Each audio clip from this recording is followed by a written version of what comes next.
Hello বন্ধুরা, তোমরা সবাই কেমন আছো? আশা করি সবাই ভালো আছো। আশা করি গল্পটি শুনলে তোমাদের হয়ে যাবে। তাহলে চলুন মূল গল্পটি শুরু করি। আমার নাম কণা। আমার স্বামী নিজের বাবার সাথে সবসময় বন্ধুর মতো আচরণ করত। তার উপরে আমার শ্বশুরকে দেখতে খুবই কম বয়স্ক বলে মনে হতো। আমার স্বামী নিজের বাবার সাথে সমস্ত ধরনের কথা শেয়ার করত। আমার স্বামী আমার সমস্ত ছবি আমার শ্বশুরকে দিয়েছিলেন। আমার শ্বশুর খুবই অদ্ভুত টাইপের মানুষ। তিনি আমার সাথে বন্ধু হওয়ার চেষ্টা করতেন। আমি যখনই আমার স্বামীর কাছে শ্বশুরের ব্যাপারে নালিশ করতাম তখন ও আমাকে বকে দিত আর বলতো আমার বাবা খুবই ভালো মানুষ। আর এই ভাবনাটাই আমার স্বামী সবচেয়ে ভুল ছিল। এই ভাবনাটা একদিন আমার শ্বশুর আমার সাথে এমন কিছু করে যার ব্যাপারে শুনলে বন্ধুরা তোমাদের মাথাটা নষ্ট হয়ে যাবে। আমি একটা মিডল ক্লাস ফ্যামিলি মেয়ে। আমাদের ফ্যামিলির সবাই খুব সংস্কারী, তাই আমিও খুব সংস্কারী ছিলাম। আমি কখনো কোনো কারণে বাড়ি থেকে বের হতাম না। সবসময় আমি আমার পিতামাতার সাথে বাড়ি থেকে বাইরে বের হতাম। আমরা 4 বোন আর 2 ভাই ছিলাম। সমস্ত ভাই বোনের মধ্যে আমি বড় ছিলাম, তাই বিয়ের নম্বরও আমার প্রথমে এলো। আমি খুব বেশি সুন্দরী হওয়ার কারণে যেখানে যেতাম সেখানেই কেউ আমাকে দেখলেই পছন্দ করেনি তো। কেননা আমি খুব সিম্পল ভাবে থাকতাম, কখনোই বেশি মেকআপ করতাম না। মেকআপ ছাড়াও আমাকে দেখতে খুব সুন্দর লাগত। লোকজন বলতো, যখন তোমার বিয়ে হবে আর তুমি পুরো মেকআপ করবে, তখন তুমি এক টুকরো চাঁদের থেকে কম লাগবে না। আমি সবসময় স্বাভাবিক ড্রেস পরে থাকতাম। বাড়ির লোকেরা কখনোই আমাদের মেয়েদের খুব বেশি স্বাধীনতা দেয়নি, আর না তো কখনো আমাদের ফ্যাশন ড্রেস পরতে দিত না। আমি সবসময় সাধারণভাবে থাকতাম। যদি কখনো কোথাও যেতাম সবসময় নিজের বাবার সাথে যেতাম। কিন্তু বাড়িতে একটা জিনিস খুব ভালো ছিল যে আমার বাবা আমার সমস্ত স্বপ্ন পূরণ করেছিল। আমাদের বলার আগেই সমস্ত জিনিস আমাদের ঘরে এসে যেত। আমি আমার এই ছোট আর সিম্পল লাইফে খুব খুশি ছিলাম। আমি কখনো কোনো ছেলের সাথে প্রেম করিনি, কেননা আমি এই টাইপের মেয়ে না।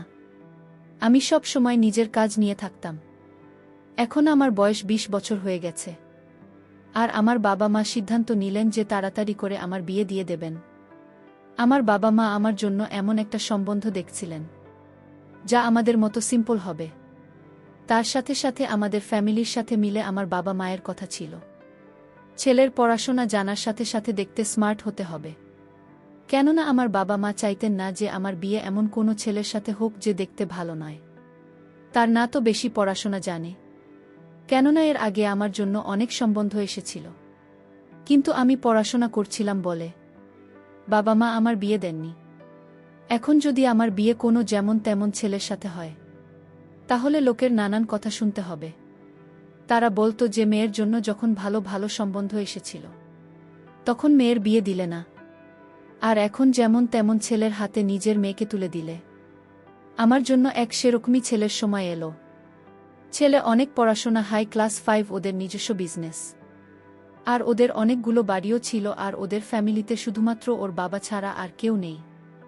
এইসব বন্ধ এলে আমার বাবা মায়ের এসব বন্ধ খুব পছন্দ হয়, কেননা ছেলের ফ্যামিলিতে বেশি লোক নেই। আর এই সময়টা এত ভাল ছিল যে না করার কোনো কারণই ছিল না। আর ছিল যখন আমার ছবি দেখে তখন সে আমাকে পছন্দ করে। আমার বিয়ে পাকা হয়ে গেল, আর কিছুদিন পরেই বিয়ে হয়ে শ্বশুরবাড়িতে এসে গেলাম। শ্বশুরবাড়িতে কোনো মহিলা নেই, আর শুনেছিলাম যে আমার স্বামী তার বাবার সাথে খুব ফ্রেন্ডলি ছিল, আর দুজনে নিজেদের মধ্যে এমনভাবে থাকে যেন তারা দুজন বেস্ট ফ্রেন্ড। দুজনেই নিজেদের মধ্যে একে অপরের সমস্ত কথা শেয়ার করত। আমার শাশুড়ি অনেক বছর আগেই মারা গিয়েছেন, যদিও আমার শ্বশুরকে দেখতে খুবই স্মার্ট, আর তাকে দেখে মনে হতো না যে আমার স্বামী তার ছেলে, যেন মনে হতো আমার স্বামীর বড় দাদা। আমার স্বামীর নাম আসলাম। তাকে আমার খুব পছন্দ হয়েছিল, কেননা সে নিজের বাবার মতো খুব স্মার্ট। আমার শ্বশুর সবসময় সেজেগুজে থাকতেন। তিনি ছেলের কারণে দ্বিতীয় বিয়ে করেননি, কারণ তিনি মনে করতেন তার দ্বিতীয় স্ত্রী তার ছেলেকে নিজের মায়ের মতো ভালোবাসা দিতে পারবে না। সেই কারণেই তিনি আর বিয়ে করেননি। আমার স্বামীর ব্যবহার খুব ভালো। সে বিদেশে থেকে পড়াশোনা করত। পড়াশোনা শেষ হওয়ার পরে সেখানে শহরে নিজের ব্যবসায় চালায়। যখন বিয়ে হয় আমি শ্বশুরবাড়িতে এলাম, তখন দেখলাম আমার শ্বশুর আমার সাথে খুব ইয়ার্কি ফাজলামি করেন। আমার শ্বশুর কাজের জন্য বেশিরভাগ সময় গ্রামেই থাকতেন। শুনেছি তার একটা বাংলো আছে। তার শ্বশুর সেই বাংলোতেই থাকতেন। এদিকে আমার স্বামী ঢাকা শহরের বাড়িতেই থাকত। যখন আমার শ্বশুরের মন হতো তখন এখানে এসে থাকতেন, আর যখন মন চাইত তখনই ঘর বাংলোতে থাকার জন্য চলে যেতেন। আমার স্বামী আমাকে নিয়ে খুব খুশি ছিল। সে বলতো, আমি জানতাম না যে এত সিম্পল আর সংস্কৃতি বা মেয়ে আমার জীবনে আসবে। সে তো বিশ্বাসই করতে পারত না যে আজকের যুগে এতটা সংস্কারী আর সিম্পল মেয়ে এখনও আছে, কেননা মডার্ন যুগ আর সব মেয়েরাই এই যুগে নিজেকে মডার্ন বানিয়ে রাখতে চায়। কিন্তু আমার স্বামী বলতো, তুমি যত সিম্পল থাকতো সুন্দর লাগে, তোমার সিম্পলই তোমার সৌন্দর্যের পরিচয়। আমার শ্বশুর আমাদের বিয়ে উপলক্ষে ঢাকায় এসেছিলেন। বিয়ের 7 দিন পরেই শ্বশুর আমার স্বামীর হাতে হানিমুনে যাওয়ার জন্য ইউরোপের টিকিট ধরিয়ে দিন। আমার স্বামী শ্বশুরের সারপ্রাইজ পেয়ে খুব খুশি হয়। এরপরে আমরা ফ্রান্সে হানিমুনে চলে এলাম। এখানে যখন আমরা এলাম, আমি আমার শ্বশুরের ফেসবুক পেজ চেক করে দেখলাম তার অনেক ফলোয়ার, যার মধ্যে বেশিরভাগ মেয়ে। তার এত ভালো ভালো ছবি আপলোড ছিল যে তাকে দেখে কেউ বলতে পারবে না যে উনি একজন বয়স্ক মানুষ। এত ইন্টারেস্ট থেকে আমি অবাক হয়েছিলাম। এত বয়স হওয়ার পরেও তার হাবভাব 25 বছরের যুবক ছেলেদের মতো। কিন্তু আমি ভাবছি, তিনি যদি এরকমই হন তাহলে বিয়ে করেননি কেন? আমার স্বামী এটাও বলতো যে বাবা মার দেখাশোনা খারাপ করতে চাইতেন না বলে তিনি বিয়ে করেননি। আর সত্যি আমার শ্বশুর নিজের ছেলের খুব খেয়াল রাখতেন। এই কারণেই আমার স্বামী নিজের বাবাকে খুব বেশি ভালোবাসতেন। আমার শ্বশুর নিজের ছেলেকে দুনিয়াতে সমস্ত খুশি দিয়েছিলেন। আমার স্বামী তাকে যা বলতো তিনি সে রকমই করতেন। কিন্তু হানিমুনে থাকার সময় আমি একটা জিনিস লক্ষ্য করেছি যে আমার স্বামী আমার যত ছবি তুলেছেন তার সমস্তই তার বাবাকে শেয়ার করত। আর আমার এই ব্যাপারটা খুব অদ্ভুত লাগত। ইউরোপে আমি মডার্ন টাইপের ড্রেস পরতাম যাতে কোথাও না কোথাও গিয়ে আমার শরীরও নজরে আসত। এই জায়গায় এরকম ছিল, এখানে সমস্ত লোকই এরকম জামাকাপড় তো, আর যে যার মতো থাকত। কিন্তু আমার স্বামী এই ব্যাপারটা ভালো লাগেনি যে আমরা যত ছবি তুলেছি তার সমস্তই নিজের বাবাকে দিয়েছিল। আর আমার স্বামী বারবার ভিডিও কল করে আমার শ্বশুরকে আমাকে দেখাতো, আর আমার শ্বশুরও বারবার আমার স্বামীকে বলেছিল, দেখাও তো বৌমাকে, দেখতে কেমন লাগছে। বৌমা কি করছে? সে যতই ভালো হোক না কেন, সে ছিল তো আমার শাশুড়ি, আর শ্বশুর তো বাবার মতো হয়। আমি চাইতাম না যে আমার শ্বশুর আমাকে এ অবস্থায় দেখুক। এই ব্যাপারটা নিয়ে আমার স্বামীর সাথে ঝগড়া করে আমার মন খারাপ হয়ে গিয়েছিল। কিন্তু আমার স্বামী আমাকে মানিয়ে নিত। আমার স্বামী আমাকে বলতো, যদি বাবা আমার কাছে ছবি আর ভিডিও চায় তাহলে আমি কিভাবে তাকে না করব। শ্বশুরবাড়ির পরিবেশ একদম ফ্রি ছিল। আমার স্বামী বলতো যে এখন তোমার বিয়ে হয়ে গেছে, এই সতী সাবিত্রী পান্না ছাড়াও আর এই লজ্জা পাওয়ার ধন বন্ধ করো। যখন তুমি নিজের বাবার বাড়িতে ছিলে তখন সবসময় বাড়ির মধ্যে আটকে থাকতে, কিন্তু এটা তোমার শ্বশুর বাড়ি, এখানে নিজের জীবনকে উপভোগ করো। আমাদের হানিমুন কমপ্লিট হয়ে গেছে আর আমরা বাড়িতে চলে এসেছি। যখন আমরা বাড়িতে এলাম তখন আমার শ্বশুর আমাদেরকে দেখে আমার স্বামীকে ধরে কাঁদতেছিল। এরপরে তিনি আমার দিকে ও গলা মেলার জন্য এগিয়ে আসছিলেন। আমি তাকে থামিয়ে দিল, আমার পিছনে সরে এলাম। আমার এই ব্যবহার আমার স্বামীর ভাল লাগেনি, কিন্তু শ্বশুর এই ব্যাপারটা হেসে কাটিয়ে দিলেন আর তিনি পিছনে পিছিয়ে গেলেন। কিন্তু আমি লক্ষ্য করলাম আমার স্বামী আমার দিকে ঘুরছিল। আমি শ্বশুরের সাথে কোনো কথা না বলে নিজের ঘরে চলে গেলাম। কিছু সময় পরে আমার স্বামী ঘরের মধ্যে এসে আমাকে বলতে লাগল, আমার কাছে তোমার এই ব্যাপারটা একদমই ভাল লাগেনি। তুমি আমার বাবার সাথে ভালো ব্যবহার করেনি। সে তোমার সাথে গলা মেলানোর জন্য আসছিল, তা তুমি পিছনে সরে গেলে। আমি আসলামকে বললাম, তিনি আমার শ্বশুর, তিনি কিভাবে আমার গলা পারেন? আমার স্বামী বলল, বড়লোকদের মধ্যে এরকম আচরণ খুবই সাধারণ ব্যাপার। তুমি কিভাবে জানবে? তুমি তো সারা জীবন ঘরের মধ্যে বন্ধ থেকে জীবন কাটিয়ে দিয়েছে। এমনিতে তো স্বামী আমাকে খুব ভালোবাসত, কিন্তু যখনই ওর বাবার কথা আসে তখনও সিরিয়াস হয়ে যেত। এভাবেই দিন কাটতে লাগল। তার দিন দিন আমার প্রতি আমার শ্বশুরের ব্যবহার অদ্ভুত লাগতে লাগল। এই অবধি ঠিক ছিল যে আমার স্বামীর সমস্ত কথা নিজের বাবার সাথে শেয়ার করত। কিন্তু অবাক তো আমি তখন হয়েছিলাম যখন জানতে পারলাম আমার স্বামী আমাদের স্বামী স্ত্রীর মধ্যে যা হয় সব কিছু নিজের বাবার সাথে শেয়ার করে। এটা হয়তো আমার স্বামীর জন্য কোনো বড় ব্যাপার ছিল না, কিন্তু আমার মনে এটা অনেক বড় ব্যাপার। আমি তো আমার মার সাথে এসব ব্যাপারে কখনো কোনো কথা বলতে পারব না। কেননা স্বামী স্ত্রীর মধ্যে হওয়া কথা কারো সাথে শেয়ার করা উচিত না। সমস্ত কথা ওর বাবাকে বলে দিত। আর এই ব্যাপারে আমার স্বামী নিজেই আমাকে বলতে থাকত। ও যখন আমাকে বলতো, আমি তোমার এই কথা বাবাকে বলেছি, তার বাবা তোমার কথা শুনে মজা পেয়েছে, আমি এই সব কথায় খুব রেগে যেতাম। আমার এই ব্যাপারটা একদমই ঠিক বলে মনে হতো না। এখন তো ধীরে ধীরে শ্বশুরের ব্যবহার আমার আরও বেশি অদ্ভুত মনে হতে লাগল। কেননা আমি শুনেছিলাম যে আমার শ্বশুর বেশিরভাগ সময়ে ঘর বাংলোতেই থাকতেন। কিন্তু যেদিন থেকে আমার বিয়ে হয়েছে সেদিন থেকেই তিনি বাড়িতেই থাকতে শুরু করেছেন। তিনি তো এখান থেকে যাওয়ার নাম অবধি করছেন না। আর সবসময় আমার দিকে তাকিয়ে থাকতেন। আমার সাথে খুব খারাপ খারাপ কথা বলতেন, যেটা শোনার সাথে সাথে আমি লজ্জায় পড়ে যেতাম। আমি যখন আমার স্বামীকে নিজের শ্বশুরের ব্যবহারের ব্যাপারে বলতাম, তখন ও বলতো, আমার বাবা মডার্নার বড় লোকদের সাথে চলাফেরা তার অভ্যাস, এরকম হয়ে গেছে। এটা তো তোমার কপাল ভালো যে আমার বাবা ও অন্যান্যদের মতো তোমার উপরে কোনো বিধিনিষেধ করেননি। তুমি এত ভাল শ্বশুর পেয়েছ, তাই তো তোমার এসব সহ্য হচ্ছে না। এই সব কারণে আমার স্বামী কখনোই আমার কথা বিশ্বাস করত না, আর সবসময় নিজের বাবার সামনে আমাকে ভুল প্রমাণ করতে থাকত। আমার সঙ্গে বারবার একটাই কথা বলতো, হাই স্ট্যাটাস এর লোকেরা এরকমই হয়, আমি তো মিডিল ক্লাস ফ্যামিলির মেয়ে ছিলাম, তাই আমাদের ব্যবহার তাদের সাথে হয়ে ওঠেনি। আমাদেরও বড় লোকদের সাথে উঠাবসা ছিল, কেননা আমাদের বেশিরভাগ আত্মীয় স্বজনের অনেক বড়লোক। মাঝে মাঝে আমার মনে হতো আমার স্বামী আমার সম্মানের কোনো পরোয়াই নেই তো, কেননা আমি শ্বশুরের খারাপ ব্যবহারের কারণে তার সাথে কথা বলা বন্ধ করে দিয়েছি।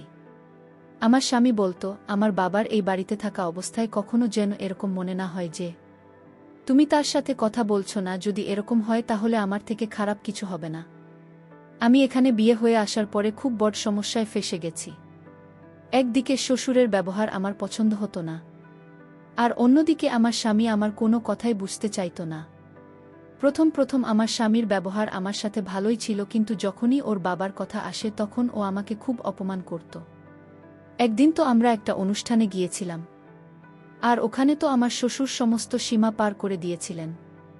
আমার শ্বশুর নিজের বন্ধুদের সঙ্গে আমার পরিচয় করালো। আমার শ্বশুরের বন্ধুরাও তার মতোই পুরো যুবক দেখতে। আমার শ্বশুর বারবার নিজের বন্ধুদের সাথে আমার পরিচয় করাতো। আমার এসব একদমই পছন্দ হচ্ছিল না।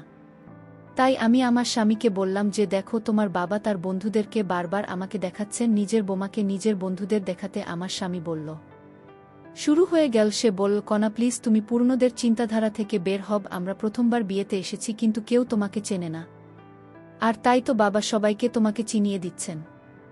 আমি আমার স্বামীকে যাই বলতাম না কেন, ওর কানে আমার কথা ঢুকত না। আমার এখন ভিতরে ভিতরে ভয় করতে শুরু করেছে, কেননা আমি বুঝতে পারছি যে আমার সামনে নিজের বাবাকে যতটা ভালো মনে করি তিনি সেরকম একদমই না। তখনকার উদ্দেশ্য বদলে যায়, আমরা বুঝতেও পারি না। একদিন আমার স্বামী বলল, কাজের কারণে তাকে একদিনের জন্য শহরের বাইরে যেতে হবে। আমি আমার স্বামীকে বললাম, আমাকে তোমার সাথে নিয়ে চলো, আমি বাড়িতে একা থেকে কি করব। আমার স্বামী বলল, আমি লোকদের সাথে মিটিং করতে ব্যস্ত থাকব, তাই তোমাকে সময় দিতে পারব না। আমি বললাম, তাহলে তুমি আমাকে আমার বাবার বাড়িতে রেখে এসো। অনেক দিন হয়ে গেছে, আমি আমার বাবার বাড়িতে যাইনি। যখন তুমি ফিরে আসবে তখন আমাকে নিয়ে এসো। কিন্তু আমার স্বামী আমার এই কথাতে রাজি হল না। তার বল, এখন তোমার বাবার বাড়ি শ্বশুর বাড়ি, এটাই শুধু একদিনের তো ব্যাপার, আর বাড়িতে বাবা থাকবে তোমার খেয়াল রাখার জন্য। আমি মনে মনে ভাবলাম, আমার সবচেয়ে বেশি ভয় তো তোমার বাবাকে নিয়ে, কেননা কখনো কখনো কথায় কথায় আমার শ্বশুর আমার সাথে সেলফি তুলতে চাইত। আমি আমার শ্বশুরের উপরে খুব বেশি বিরক্ত ছিলাম। মনে মনে চাইতাম সে যেন তার ঘর বাংলাতে চলে যায়। কিন্তু যখন থেকে আমার বিয়ে হয়েছে তখন থেকেই তিনি ঘর বানাতে যাওয়া ছেড়ে দিয়েছেন। আমার স্বামী মনে করত যে আমার শ্বশুর আমার খেয়াল রাখবে, কিন্তু আমি শ্বশুরকে নিয়ে বেশি ভয় পেতাম।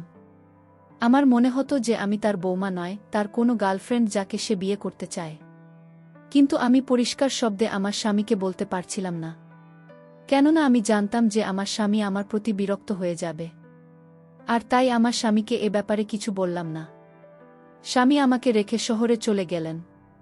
এইদিকে আমি আর আমার শ্বশুরবাড়িতে। আমার মনে মনে অনেক ভয় হতে শুরু করল। আমি রাতের খাওয়া দাওয়া শেষ করে নিজের রুমে ঘুমাতে গেলাম। আমি রুমের দরজা ভিতর থেকে নল করে ঘুমিয়েছিলাম। রাত যখন একটা বাজে তখন আমার রুমের দরজায় নক পড়ল।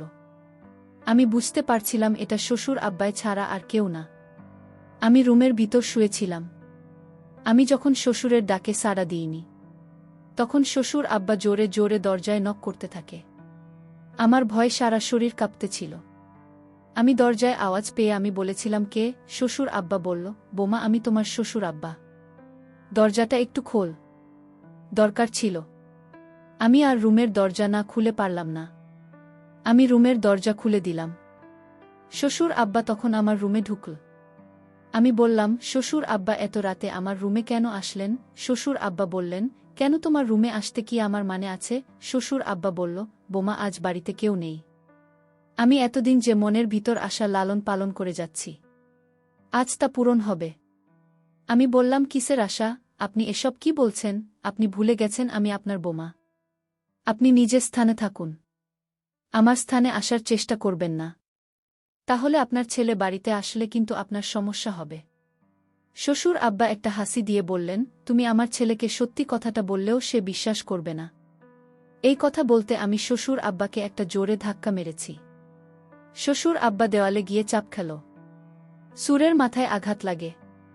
আর এই সুযোগে আমি বাড়ি থেকে পালিয়ে চলে আসলাম। যে বাড়িতে বোমার কোনো মান সম্মান থাকে না, আর সেই বাড়িতে আমিও থাকব না। তারপর আমি শ্বশুরের সমস্ত কিছু উল্লেখ করে স্বামীর কাছে পাঠিয়েছিলাম। আর আমি তাকে ডিভোর্স লেটারটাও পাঠিয়ে দিলাম। আমি বুঝতে পেরেছিলাম আমার সংসার এই ঘরেই হবে না।